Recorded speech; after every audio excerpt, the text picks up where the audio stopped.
সঞ্চয়ী পলিস্যাকারাইডগুলোর মধ্যে উদ্ভিদ দেহে সঞ্চিত যে পলিস্যাকারাইড আছে সেটা হচ্ছে স্টার্চ বা শ্বেতসার।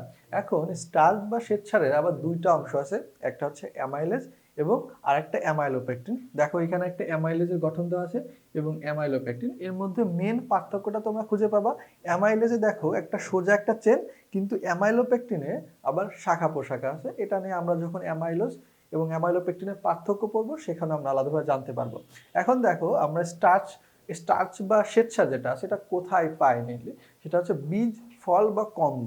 এখন এই তথ্যটাও খুব বেশি ইম্পর্টেন্ট না, বেশি ইম্পর্টেন্ট কোন তিনটা উদ্ভিদে আমরা মেনলি স্টার্চ পাই, সেটা হচ্ছে তোমার ধান, গম এবং আলু। দেখো আমাদের খাদ্যাভ্যাসে বাঙালি বা ভারতীয় উপমহাদেশে মানুষের খাদ্যাভ্যাসে যে তিনটা খাদ্যের সব থেকে বেশি প্রাধান্য থাকে সেটা কি, ভাত, তোমার রুটি এবং যে আলু রিলেটেড যে খাবারগুলো আছে, অর্থাৎ এই প্রধান তিনটি খাবারের মধ্যেই কিন্তু স্টার্চ থাকে। ধান, গম, যব, আলু, ভুট্টা এরকম কিছু উদ্ভিদের নাম দেখো তোমাদের স্ক্রিনে আছে, বাট উদ্ভিদগুলোর নাম আমাদের জানা প্রয়োজন নেই। আমাদের জানা প্রয়োজন এই উদ্ভিদগুলোতে কত পার্সেন্ট অ্যামাইলেজ থাকে এবং কত পার্সেন্ট অ্যামাইলোপেকটিন থাকে স্টার্চের মধ্যে। অর্থাৎ স্টার্চ তো আছে, বাট স্টার্চের মধ্যে কোনটার প্রাধান্য বেশি, কোনটা কত ভাগ করে থাকে। অ্যামাইলেজ থাকে 22 ভাগ এবং অ্যামাইলোপেকটিন থাকে 78 ভাগ। এখানে মনে রাখতে পারো এইভাবে যে অ্যামাইলোপেকটিন নামটাও বড়, সো এর শতকরা অংশটাও বেশি, এবং অ্যামাইলেজ নামটা ছোট, এর শতকরা অংশও ছোট। বাইরে দেখো স্টার্চের যে দ্রবণটা আছে, এই দ্রবণে আসলে কোন অ্যামাইলেজ কোন ধরনের বা কোন ধরনের বর্ণ ধারণ করে এবং অ্যামাইলোপেকটিন কোন ধরনের বর্ণ ধারণ করে সেটা আসলে আমাদের জানা প্রয়োজন। আয়োডিন দ্রবণে মূলত এই বর্ণগুলো ধারণ করতেছে। দেখো অ্যামাইলেজ ধারণ করে তোমার কালো বর্ণ এবং অ্যামাইলোপেকটিন তোমার লাল বা পার্পল রং ধারণ করে। কিন্তু হোল ক্ষেত্রে যদি শুধুমাত্র স্টার্চ বলি, অ্যামাইলেজ বা অ্যামাইলোপেকটিন না বলি, এটা একটা কম্বিনেশন আকারে আসে।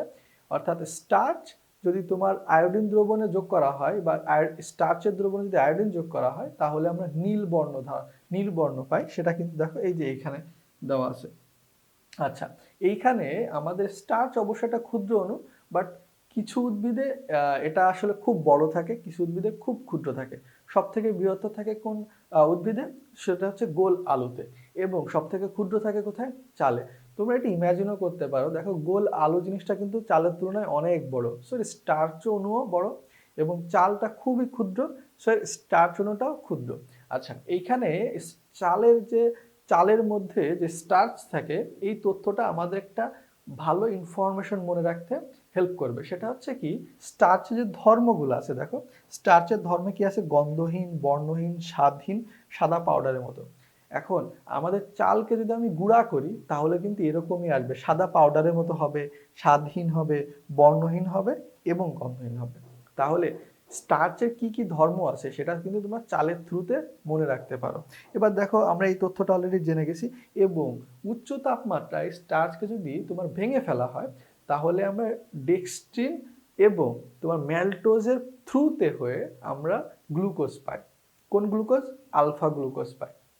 এখানে কেন ডেক্সট্রিন এবং তোমার ম্যালটোজের কথা বলা হয়েছে, কেননা তোমার স্টার্চের আংশিক বিভাজনের ফলে এই ম্যালটোজ জাতীয় তোমার যে ডাইস্যাকারাইড আছে এটা গঠন করে এবং সেটার পুনরায় বিভাজনের মাধ্যমে আমরা গ্লুকোজ পাই। এর বাইরে এইটাও আমাদের জানা প্রয়োজন যে ফেলিং দ্রবণে স্টার্চ করতে ফেলিং দ্রবণ স্টার্চ কর্তৃক বিজারিত হয় না।